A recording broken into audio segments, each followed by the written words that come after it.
விசிகவை இழுக்க தூண்டில் போடுகிறதா விஜய் கட்சி? திமுக கூட்டணியில் வெளியேறுவாரா திருமாவளவன்? கேம் சேஞ்சராக மாறிய ராமதாஸ். திமுக தனது மதச்சார்பற்ற முற்போக்கு கூட்டணியில் காங்கிரஸ், விசிக, மாமக, முஸ்லிம் லீக், இந்திய கம்யூனிஸ்ட் கட்சி உள்ளிட்டவற்றுடன் பேச்சுவார்த்தை நடத்தி வருகின்றது. அதிமுக தனது தேசிய ஜனநாயக கூட்டணியை வலுப்படுத்தும் முயற்சியில் தமாக, புதிய தமிழகம் உள்ளிட்ட சில கட்சிகளை இணைத்துள்ளது. தவேக தனித்து போட்டியிடுவதாக ஏற்கனவே அறிவித்துள்ளது. இந்த சூழலில் பாமகவில் ஏற்பட்ட உட்கட்சி பிரச்சனையின் காரணமாக கட்சி இரண்டாக பிரிந்த நிலை உள்ளது. அன்புமணி தலைமையிலான ஒரு பிரிவு அதிமுக கூட்டணியில் இணைந்து தேர்தலில் போட்டியிடுவதற்கான ஏற்பாடுகளை செய்து வருகின்றது. இது பாமகவின் பாரம்பரிய வாக்கு வங்கியை பிரிக்கும் அபாயத்தை ஏற்படுத்தியுள்ளது. பாமக நிறுவனர் ராமதாஸ் தரப்பு இதுவரை எந்த கூட்டணியிலும் இணையவில்லை.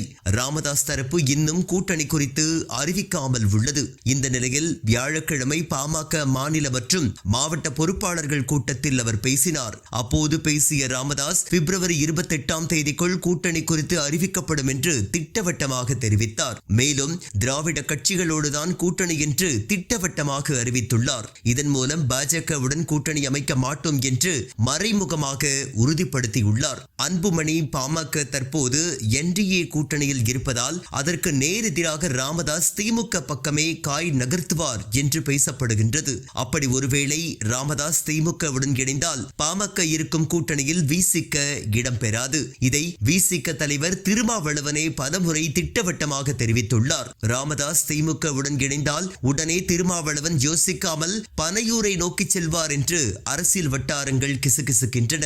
தவேக தரப்போ திருமாவளவனை சிவப்பு கம்பளம் போட்டு வரவேற்க ஆவலுடன் காத்திருந்தாலும் அதில் ஆச்சரியம் ஒன்றும் இல்லை. காரணம், பாஜக கூட்டணியில் அதிமுக இருப்பதால் அங்கே விசிக செல்லாது. தனியாக நின்று விசிக எம்எல்ஏக்களை பெறுவது ஒன்றும் எளிதல்ல என்பதும் திருமாவளவனுக்கு தெரியும். ஏற்கனவே தவேகவுடன் இணைய காங்கிரஸ் தொண்டு போட்டு வரும் நிலையில் இதுதான் சாக்கு என விசிகவும் நிலைப்பாட்டை மாற்ற வாய்ப்புள்ளதாகவே கூறப்படுகின்றது.